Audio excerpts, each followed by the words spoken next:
By devoting just 6 minutes each weekday for 1 year, you can read through the entire New Testament using David's servant's daily devotional, HeavenWord Daily. Order your copy at heavenword.tv. Well, God bless you and thank you once again for joining me as we continue our chronological study through the entire New Testament. If you've been following along, you know we're in the second chapter of Acts. Looking at the day of Pentecost, God has gathered a great crowd of at least 3,000, but I would guess closer to maybe 10 or 15 or 20,000 actually. We know in the end, 3,000 gave their lives to the Lord just that day. It's a rare thing when everybody in an audience gets saved, but perhaps they did that day. They had some pretty convincing miracles before them and a great sermon by Peter, and that's where we're at right now. So we left off last time as Peter was quoting from the second chapter of Joel, establishing the fact that God, when he pours out his Spirit, like he just has upon the 120 there, supernatural things happen. And people might see visions, people might dream dreams, people might prophesy. In this case, people might be speaking in languages that they've never learned. And Peter quotes through several verses of the second chapter of Joel. It's very clear that it has a much broader application than just the day of Pentecost and just what God did on that day. It has as application right what's going on now and what's going to be going on right up until the day of the Lord. Because he even mentions, the sun and the moon, sun turning black, the moon turning red, and so forth. All right, so we've covered that. And we left off last time in verse number 20, which is the end of Peter's quotation of Joel chapter 2. The sun will be turned to darkness, the moon into blood, before the great and glorious day of the Lord shall come. I'm sure everyone who was listening to Peter at that point thought, wow, what Peter is telling us here is the day of the Lord is really getting close. And he's giving some scriptural warrant for it. But Peter then goes a little bit further in Joel's prophecy, verse number 21 of chapter 2, and it shall be, he's quoting Joel now, that everyone who calls on the name of the Lord will be saved. So you see, he went far enough in Joel's prophecy to get a promise in there, a promise of salvation for everyone who calls on the name of the Lord. So it just stops at a strategic point. If you go back and read in Joel's prophecy, you'll see, well, if he would have continued on, he might have confused them. So this is very strategic.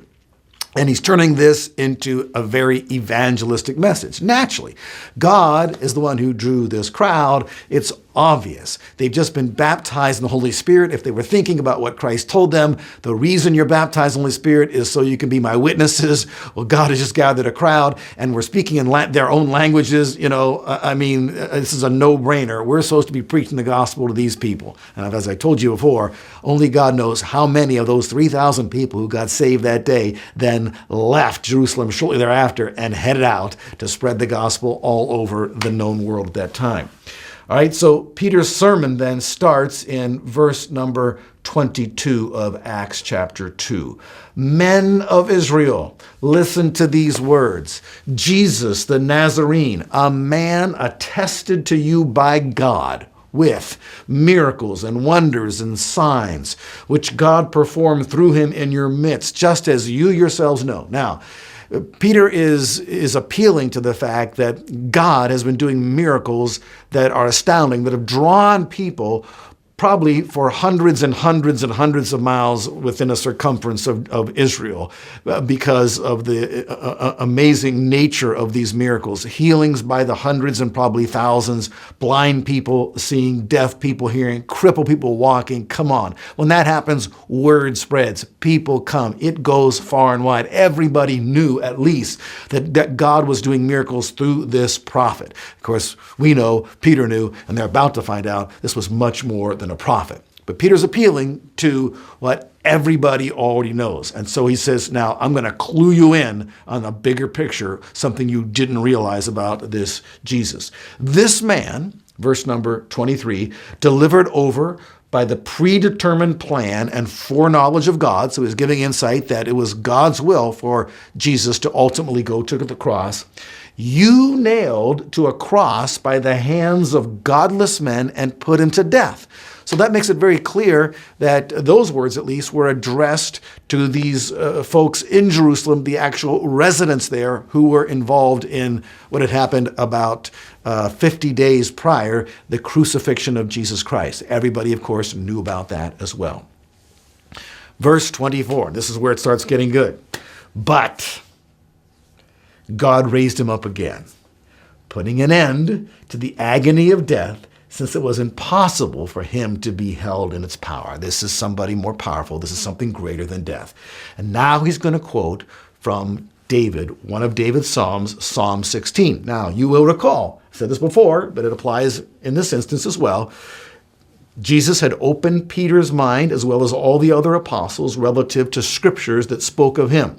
So although it's possible that very few had seen this before in Psalm chapter 16, there was no doubt that Peter had this revealed to him by Jesus Christ. And in essence, Jesus said to Peter, Psalm 16, clearly that's not talking about David, that's talking about me. What just happened to me, I was just resurrected. That was a foretelling of the resurrection of the Christ. And now Peter is about to pass on what he learned from Jesus to that crowd of thousands of people from Jerusalem and Judea.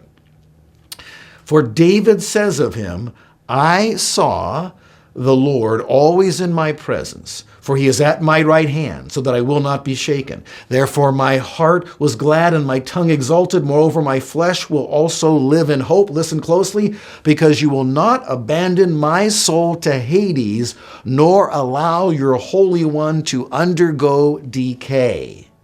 You have made known to me the ways of life. You will make me full of gladness with your presence. If you read it back in Psalm 16, it says, in your presence is the fullness of joy.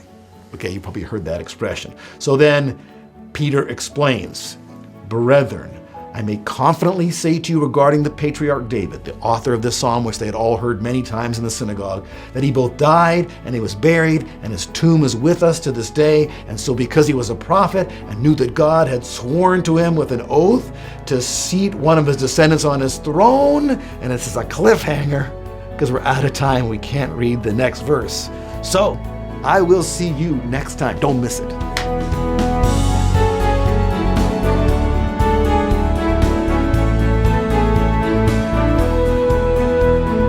HeavenWord 7 is made possible by the financial support of viewers like you.